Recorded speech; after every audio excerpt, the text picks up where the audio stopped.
আসসালামু আলাইকুম। আজকে তোমাদের সাথে একটি গুরুত্বপূর্ণ বিষয় শেয়ার করব। ডিগ্রি দ্বিতীয় মেধা তালিকায় যারা চান্স পাওনি বা যারা চান্স পেয়েছো তাদের পরবর্তীতে তাদের করণীয় কি। তো চলুন বিস্তারিত জেনে নিই। তোমরা যারা ডিগ্রি ভর্তি আবেদন করেছিলে তোমাদের ইতিমধ্যে প্রথম মেধা তালিকা এবং দ্বিতীয় মেধা তালিকার রেজাল্ট প্রকাশ করা হয়েছে।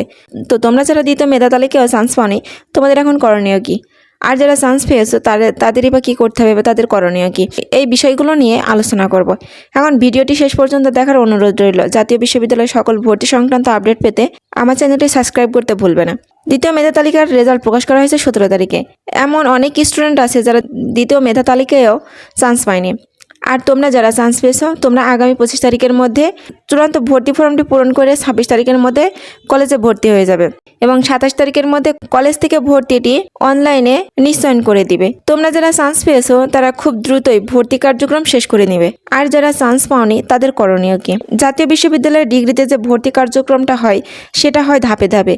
যেমন প্রথম মেধা তালিকা, দ্বিতীয় মেধা তালিকা, কোটা মেধা তালিকা, প্রথম রিলিজ স্লিপ, দ্বিতীয় রিলিজ স্লিপ, ধাপে ধাপে ভর্তি কার্যক্রমের কাজ করা হয়। তো দ্বিতীয় মেধা তালিকার যেহেতু রেজাল্ট দিয়েছে সেহেতু সামনে এখনও প্রথম রিলিজ স্লিপ, দ্বিতীয় রিলিজ স্লিপ, কোটা মেধা তালিকা আছে। সেখানে তোমাদের আবারও সুযোগ থাকবে কোটা মেধা তালিকা, প্রথম রিলিজ স্লিপ ও দ্বিতীয় রিলিজ স্লিপে আবেদন করার। দ্বিতীয় মেধা তালিকার ভর্তি কার্যক্রম শেষ করেই রিলিজ স্লিপের কার্যক্রম শুরু হবে। দেখা যাচ্ছে কোটা মেধা তালিকায়ও তোমাদের চান্স হয়নি, তাহলে প্রথম রিলিজ স্লিপের আবেদন কবে? তাহলে তোমাদের কোটা মেধা তালিকায় আবেদন করতে হবে। প্রথম রিলিজ স্লিপে তোমরা মোট 5টি কলেজে আবেদন করতে পারবে। তুমি আগে যে কলেজে আবেদন করেছিলে এখন রিলিজ স্লিপও 5টি কলেজে আবেদন করতে পারবে। ওই 5টি কলেজের মধ্যে তুমি যে কলেজটি পছন্দ করছিলে, যে কলেজে পূর্বে আবেদন করেছিলে, এই কলেজটি অ্যাড করতে পারবে। তাহলে তোমরা রিলিজ স্লিপে 5টি কলেজে আবেদন করতে পারবে। এখন প্রশ্ন, রিলিজ স্লিপে আবেদন কবে দিবে? এখন দ্বিতীয় মেধা তালিকার ভর্তি নিশ্চয়ন করার কার্যক্রম 27 তারিখ পর্যন্ত চলবে। তো 27 তারিখের আগে তোমরা কোটা মেধা তালিকার রেজাল্ট 1, 2, 3 তারিখের মধ্যে দিয়ে দেওয়া হবে। আগামী ডিসেম্বরের প্রথম সপ্তাহে কোটা মেধা তালিকার রেজাল্ট পেয়ে যাবে। এই কোটা মেধা তালিকার ভর্তি চলবে 7 অথবা 8 দিন সময় ধরে। সেই ক্ষেত্রে আগামী ডিসেম্বরের মাঝামাঝি সময়ে মেধা তালিকার ভর্তি চলবে। এরপরে দ্বিতীয় রিলিজ স্লিপ, তার মানে আগামী ডিসেম্বর মাস তারিখের পর হতে পারে 18, 19, 20 এরকম সময়ের মধ্যে প্রথম রিলিজ স্লিপের শুরু হবে। তাহলে তোমরা 5টি কলেজে অ্যাপ্লাই করতে পারবে।